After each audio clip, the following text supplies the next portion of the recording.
बिस्मिल्लाहिर्रहमानिर्रहीम। अस्सलाम वालेकुम नाज़रीन, आप देख रहे हैं अनोखा अंदाज। मैं आपका होस्ट जमाल सिद्दीकी। उम्मीद करता हूँ आप खुश खुर्रम होंगे। नाज़रीन कराम, जुमे का रोज़ है। सुबह सुबह आपको सबसे बड़ी खबर से आगाह करें कि इस वक्त पाकिस्तान तहरीक इंसाफ की किश्ती डोलती नज़र आ रही है। बल्कि ऐसा कहूँ कि पाकिस्तान तहरीक इंसाफ के वो लोग जो कभी तहरीक इंसाफ के साथ सच्चे थे ही नहीं, वो रास्ते छोड़ने के लिए पर तोल रहे थे और अब उनको रास्ता मिला। और सिंध हाउस तो एक कहानी बन गया, क्योंकि जेबें गरम करने का चक्कर था। और जेबें गरम करने के चक्कर में वजीर आजम इमरान खान ने बहुत पहले ही कह दिया था कि हॉर्स ट्रेडिंग होगी। अब मामला सिर्फ इतना आसान नहीं है कि लोगों ने पैसे लिए और काम कर लिया।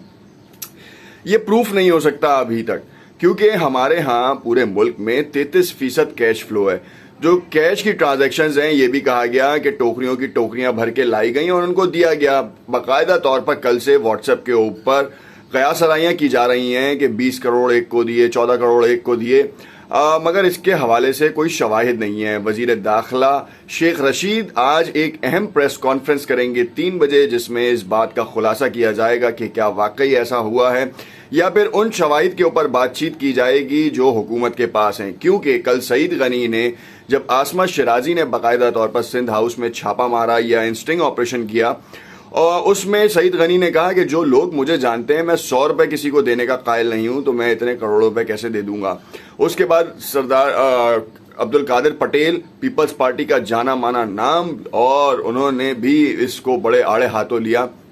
वो तो इमरान खान की हुकूमत को ही नहीं मानते, क्योंकि हालिया हुकूमत के ऊपर इस वक्त अपोजिशन जमातों का गठजोड़ है, और वो गठजोड़ जो है वो इस वक्त इतना शदीद हो चुका है कि अब कहा यह जा रहा है कि इनिंग्स के 2 ओवर्स बाकी हैं और इन 2 ओवर्स में इमरान खान के उन सियासी रहनुमाओं का जो है सफाया होगा जो कभी उनके साथ थे ही नहीं, वो सिर्फ मफाहमत के ऊपर थे।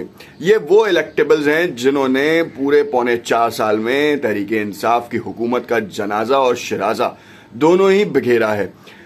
दूसरी जानिब हम बात करें शहबाज गिल की, जिनकी जबान की वजह से कुछ उनके अपने सियासी जो लोग हैं और वो बड़े नाला हैं, क्योंकि कल एक गालम गलोच का भी वाकया हुआ। शहबाज गिल ने जो गालम गलोच है वो सिर्फ और सिर्फ अपने गुस्से का इजहार किया। अब पैमरा क्या उस चैनल के खिलाफ कार्रवाई करेगा? उनका सेंसर डिपार्टमेंट कहाँ गया? कैसे वो गाली ऑनलाइन हो गई, कैसे वो ऑन एयर हो गई और उसके ऊपर कोई रोक टोक नहीं हुई? या फिर इसके पीछे भी बड़ी वजूहात हैं तहरीक इंसाफ से बुग़्ज़ निकालने या बदला लेने का, क्योंकि हम जानते हैं कि गुस्से में इंसान कहाँ से कहाँ तक चला जाता है। बिलावल भुट्टो जरदारी ने कल एक ट्वीट किया। उन्होंने कहा कि हम अपने जो लोग हैं जो हमसे बाकायदा तौर पर सिक्योरिटी मांग रहे हैं, हम उनको तमाम तर इकदाम करेंगे और हुकूमत के इस इकदाम की खिलाफ वर्जी करेंगे कि कोई अगर हम पर छापा मारता है। खैर, ये बात किसी से ढकी छुपी नहीं है। कल के स्टिंग ऑपरेशन ने बहुत सारे लोगों का कच्चा छट्टा जो है वो सामने ले आए हैं। नूर आलम खान ये वही साहब हैं जो पीपल्स पार्टी से पहले इलेक्ट हुए, उसके बाद जो है वो पीटीआई की सीट के ऊपर आए और अब जो है वो नाला हैं कि बहुत से लोग उनकी बातें नहीं मानते। तरीन ग्रुप अपना ही काम लेके बैठे हुए हैं। तरीन ग्रुप क्या वो हुकूमत के साथ हैं? 27 को फैसला हो जाएगा। मलिका बुखारी ने कल एक टीवी इंटरव्यू में, उन्होंने रूबरू प्रोग्राम था आज न्यूज़ का, उसमें उन्होंने इस बात का इंकिशाफ किया कि 27 को मामला तय हो जाएगा और हो सकता है कि 21 को ही कौमी असम्बली का इजलास बुला लिया जाए, क्योंकि 21 तारीख एक ऐसी तारीख है जो हुकूमत भी पलट के वार कर रही है और कह रही है कि अपोजिशन अराकीन जो हैं वो इतनी जल्दी कोई काम नहीं कर सकें। अब ये हुकूमत पर डिपेंड करता है कि कितनी जल्दी वो कॉल करते हैं। सिंध हाउस में लोगों के रुकने का मामला भी कुछ इसी तरीके से है कि अब इस वक्त जो है वो स्ट्रेटेजिक मूव के थ्रू खेला जाएगा और इस स्ट्रेटेजिक मूव में कौन कौन से लोग अहम किरदार अदा करेंगे। सबसे पहले मैं आपको बताऊं कि एक जो हवा उड़ी है उसमें ये बात आ रही है कि कोई सिंध का एक शख्स होगा जो इमरान खान माइनस फार्मूले पे काम करेगा। कैसी बड़ी बात है, सबसे बड़ी ब्रेकिंग न्यूज़ ये है, मगर इसमें कोई सदाकत नज़र नहीं आती। इमरान खान माइनस पीटीआई का वजूद दिखता नज़र नहीं आ रहा। अगर ऐसा हो भी जाता है तो हुकूमत शायद सिर्फ 6 महीने ही चल पाए, उसके बाद दोबारा जो है वो एक ऐसी लहर उठेगी कि जिसके बाद उनको इक़्तिदार के मज़ों से दूर होना पड़ेगा। मगर यहाँ पे एक और बात आपको बताते चलें बात कुछ ऐसी है कि इमरान खान साहब जो कि अभी इस वक्त वजीर आज़म की कुर्सी पर बड़ा जमा हैं, उन्होंने कहा अवाम मेरे साथ है।